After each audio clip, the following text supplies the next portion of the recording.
안녕하세요. 이기련 변호사입니다. 이번 시간에는 계약 당사자 중 한쪽이 약속을 지키지 않는 경우에 내용 증명을 보내면서 계약을 이행하라는 내용을 기재한 것이 효과가 있는지, 또 보다 구체적으로 이 경우 내용 증명이 소송 실무상 어떤 기능을 하는지에 대해서 살펴보겠습니다. 우리는 일상생활에서 또는 기업 활동과 관련하여 아주 다양한 각종의 계약을 맺고 있습니다. 주거 용도로 부동산을 구매하는 경우와 상가 점포를 운영하려는 분들은 부동산 매매 계약과 임대차 계약같이 큰 규모의 계약을 체결하시는 분도 있고, 또한 요즘 흔히 인터넷 쇼핑몰에서 생활용품을 산다든지 홈쇼핑에서 물품을 구매하는 것 등도 모두 계약 관계를 형성하는 행위들입니다. 그런데 안타깝게도 이러한 계약이 당사자가 본래 약속하고 정한 내용과 시기에 지켜지지 않는 경우가 적지 않습니다. 아마도 상당수의 많은 분들께서는 웬만한 것은 번거로워서 그냥 참고 넘어가는 경우가 많을 것으로 생각됩니다. 그렇지만 거래 규모가 큰 경우 외에도 대수롭지 않게 넘길 수도 있었지만 감정이 상하여 부득이하게 법률적인 조치를 취하게 되는 경험도 있을 줄 압니다. 네, 이런 경우에 많은 분들이 내용 증명을 보내는 것을 먼저 생각하게 됩니다. 그런데 내용 증명을 보내는 것이 실제로 효과가 있을까요? 있다면 어느 정도일까요? 여러분의 이해를 돕기 위해 실제 있었던 사건을 재구성하여 사례를 준비했는데요. 함께 보실까요?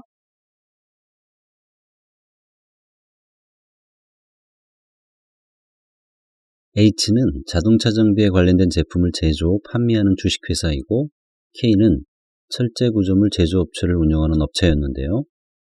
2004년 1월 초경 H와 K는 K가 경영하는 사업장에 도장 부스 1개를 설치하여 주고 그 대금으로 계약 200만 원, 잔금 1200만 원을 지급받기로 하였습니다.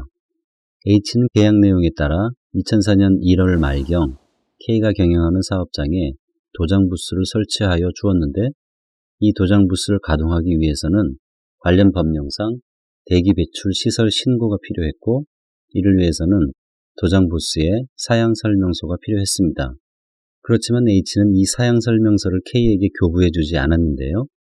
결국 K는 행정관청에 신고를 하지 않은 상태에서 도장 부스를 가동하다가 2004년 3월 25일 적발되어 사용 중지 명령과 아울러 벌금도 납부하게 되었습니다.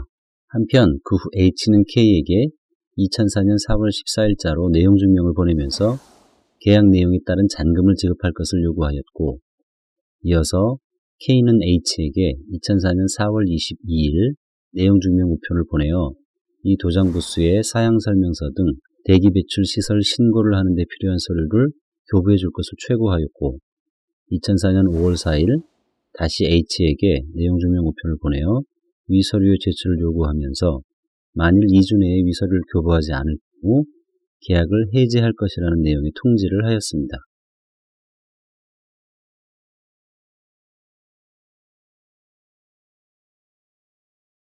네, 사례 잘 보셨습니까?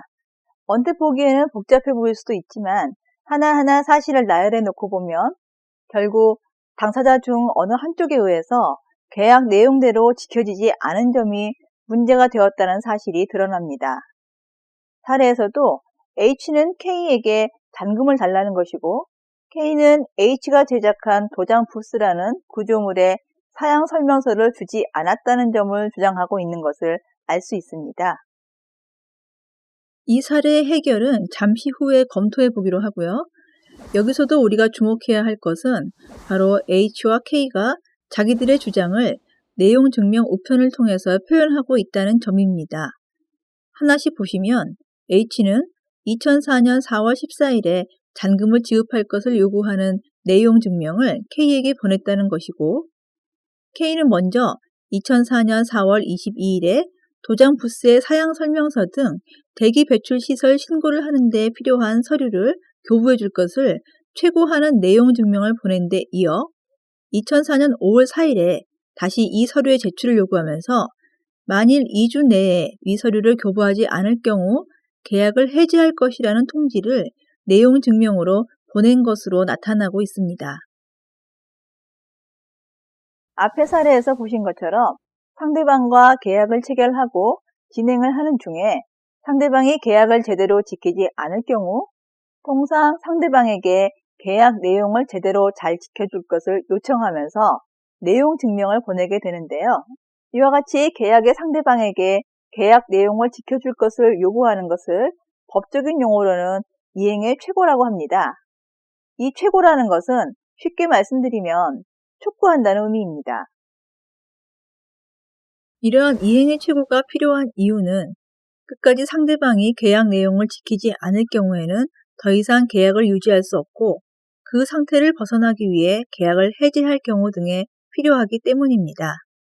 다시 말하면 이행의 최고는 해제의 정당성, 적법성을 뒷받침하는 요건이 될 수 있다는 것입니다.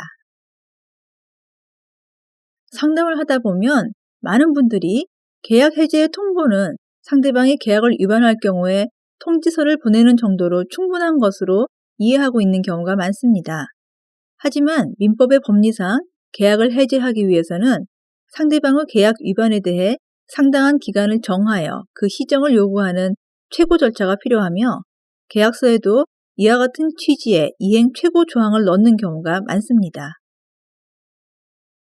앞에서 보신 사례에서도 K는 2번의 내용 증명을 발송하면서 4월 22일에 보낸 내용 증명에서는 사양 설명서를 보내달라는 최고를 하였고 5월 4일에는 재차 사양 설명서를 보내달라는 최고와 함께 만일 2주 내에 보내지 않으면 계약을 해제할 것이라는 의사표시를 하고 있었음을 알 수 있습니다. 앞에서 살펴본 바와 같이 내용 증명을 통한 이행의 최고가 의미가 있는 이유는 추후에 계약을 해지하기 위해서는 사전에 이행의 최고 사실이 입증되어야 하는데 단순히 전화를 이용한 구두로 하거나 이메일과 같은 방법으로 한 때에는 상대방이 이를 부인할 경우 입증 책임이 있는 해제의 의사표시를 한 당사자로서는 곤란이 될 수 있기 때문입니다. 즉, 추후 분쟁 상황에서 이행의 최고 사실을 사후에 입증하기 위해서라도 상대방의 계약 분리행과 위반 사실을 내용 증명을 통해 지적해 두는 것이 필요하다는 점을 명심하시기 바랍니다. 한편 내용 증명의 소송 실무상 역할과 관련하여 살펴볼 필요가 있는 사례가 있는데요.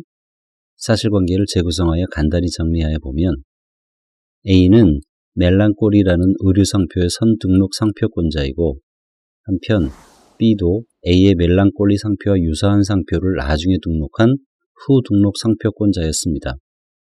이에 A는 자신의 선등록 상표권을 토대로 후등록 상표가 무효라고 주장하였고 법원에서 A의 주장이 받아들여졌습니다. 따라서 A는 B에게 후등록 상표는 무효이므로 후등록 상표를 부착한 제품의 판매 행위는 선등록 상표권을 침해하는 것이라는 취지의 내용 증명을 발송하였습니다. 그러나 B는 A가 발송한 내용 증명을 가벼이 여기고 계속하여 후등록 상표를 부착한 의류를 판매하였는데 결국 그 후 A가 제기한 무효 심결 사안은 원래대로 확정되었고 A는 B를 상대로 손해배상을 청구할 예정입니다.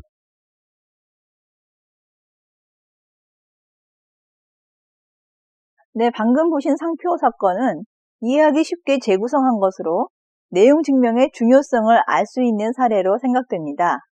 이 사건에서 법원은 후등록 상표권자는 적어도 이 내용 증명을 받은 날부터는 후등록 상표를 부착한 제품의 판매 행위가 선등록 상표권을 침해할 수 있다는 사실을 알았거나 알 수 있었으므로 그날 이후에 이루어진 판매 행위는 선등록 상표권자에 대하여 불법 행위에 해당한다고 판단하였습니다. 불법 행위를 원인으로 한 손해배상 청구에 있어서 그 손해 발생의 기산점을 내용 증명을 받은 날로부터 잡았다는 점에 주목할 필요가 있겠습니다. 물론 다른 사정에 의하여 손해배상의 기산점이 앞당겨질 수도 늦춰질 가능성도 충분히 있겠지만 법원은 이 사건에서 내용 증명이라는 객관적인 자료를 기준으로 하였다는 점을 기억할 필요가 있겠습니다. 네, 이상과 같이 계약 당사자 일방이 계약 내용을 위반하여 약속을 지키지 않고 있는 경우에 내용 증명을 통해서 어떻게 대처할 수 있는지, 또 왜 그렇게 해야 하는지 등을 실제 사안을 통해서 살펴보셨습니다. 이제 앞에서 보셨던 사안이 법원에서는 실제로 어떻게 판단되었는지를 검토해 보시겠는데요. K는 H에게 내용 증명을 2번이나 보내면서 도장 부스에 대한 사양 설명서를 교부하라고 최고하면서 이를 이행하지 않으면 계약을 해지하겠다는 의사표시를 하였지만 K는 스스로 또는 다른 방법을 통해 사양 설명서를 구비할 수 있었고 이 사건 계약 내용 등에 의하더라도 H와 K의 계약 내용에는 H가 이 사양 설명서를 교부해야 하는 사항이 존재하지 않는 등 서류를 교부할 의무가 주된 의무라고 보기 어렵다고 판단하였습니다.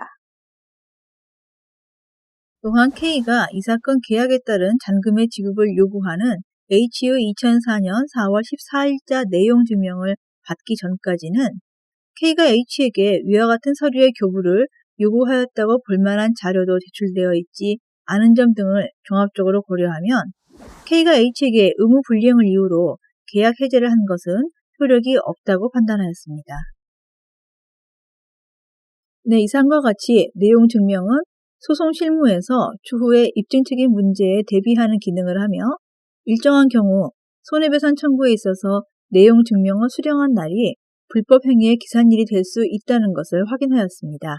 개인 간의 채권 채무 관계는 물론이고 기업 간의 관계에서도 어떤 이유로든 채무 불이행 상황이 발생하는 것은 다반사입니다. 이런 경우에 간단하고 명확하게 내용 증명 문서를 작성할 수 있다면 손해를 보거나 억울한 일을 당하는 것을 막을 수 있을 것입니다.